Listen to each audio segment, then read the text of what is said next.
Here is Haiti. So check it out. See Florida up at the top? Haiti's actually really close to us. 60 is the life expectancy of Haiti. So the average Haitian can expect to live 60 years, on average. Obviously, rich Haitians live longer. The poorest Haitians are likely to live for a shorter period of time. 60. In the United States, for women right now, it's about 84. And for men, it's about 82. So think about that. Poor country. 80% of Haiti lives in poverty by UN standards. Lives in poverty. 54% of Haitians live in abject poverty. Abject, right? Meaning that there's no chance, they stand no chance of rising out of that poverty and being able to sustain for themselves. And you think about that, and you don't study the history of Haiti, and you don't study the sort of have a deeper understanding of what the processes are, and most of us don't because we don't study it, we're not inclined to study it, and we're just not going to go there. But if you do, you start to come up with an understanding of how and why that's the case. So go to the next slide. So I'm going to give you a history of Haiti in 3 minutes. 1790, Haiti was the most profitable colony of all the European countries. There was not a single colony anywhere that was more profitable anywhere in the world. It was a French colony. Haiti provided 50% of all the revenues of France. In Haiti, 1/2 of the world's sugar, the most lucrative crop, 2/3 of the world's coffee, the second most lucrative cash crop in the world, at the time, with 500,000 slaves. 500,000 slaves brought from Africa. The slaves on average lived 5 to 6 years, meaning they worked the slaves to death. It was so profitable in Haiti, slavery was, that you could go to Africa, spend a lot of money on a slave. In today's dollars, at that time, in today's dollars, a slave was about, in the United States, a slave was about $30,000 in today's dollars. So it was expensive. Poor people didn't own slaves. So these big landowners go to Africa, get slaves, work them to death, 4 to 5 years, and when they die, just go and get another one. Eventually, black Africans, the slaves, they started having an insurgency. They did exactly what the colonies were doing in the United States. In the United States, they were revolting against England to get their freedom, right? Think about this, the founding fathers of the Americas. They were revolting against England to get their freedom. In Haiti, the Africans who were being worked to death under horrific conditions, they were rising up against the French to get their freedom.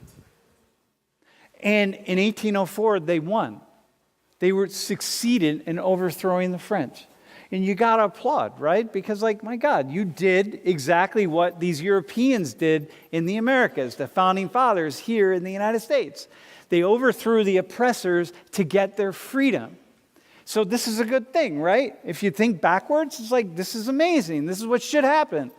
But the world didn't applaud. And of course the world didn't applaud because if blacks in Haiti succeeded in getting rid of the French, then what does that mean about blacks in the Dominican Republic? And blacks in Cuba, and blacks in the United States, all the other slave ports and slave areas, once they start rising up. So the whole world came together and they said, now, stop. They sealed off all of Haiti, and they said, you had all this profit with the French, but you don't have it now. So they said, listen, nobody's going to trade with you. Nobody's going to do anything with you. Basically, we're going to isolate you, and you have nothing. And you're an island in the middle of nowhere, and you have nothing, right? And I can give you land, but if you can't use that land to grow something and sell something, then the land has no value whatsoever if you can't sell it. And so we said, the French and the world community said, okay, well, we will take our thumb, our foot off of your neck, so to speak, which is where we're holding it, to all you former slaves, if you pay French $160 million in reparation. And so Haiti then went from the single most profitable body of land in the world, to very quickly, within just a few years, one of the poorest lands in the world. As the rest of the world just said, no, we can fight for our freedom, but you cannot fight for your freedom. I'm going to just give you an example of how this continues. And this is especially a shout out to those of you who are conservative.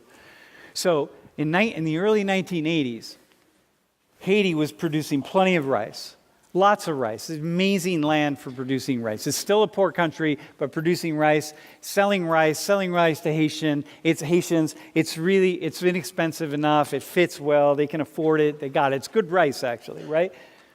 In the early 1980s, the rice farmers came together and started to say here in the United States, like, hey, we need, meaning like big agribusiness, hey, we need to sell our rice in other places because we can't make a living here.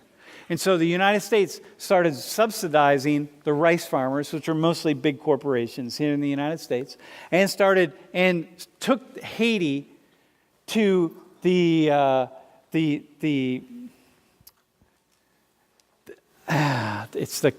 IMF, but went to the international bodies to force Haiti to accept American rice.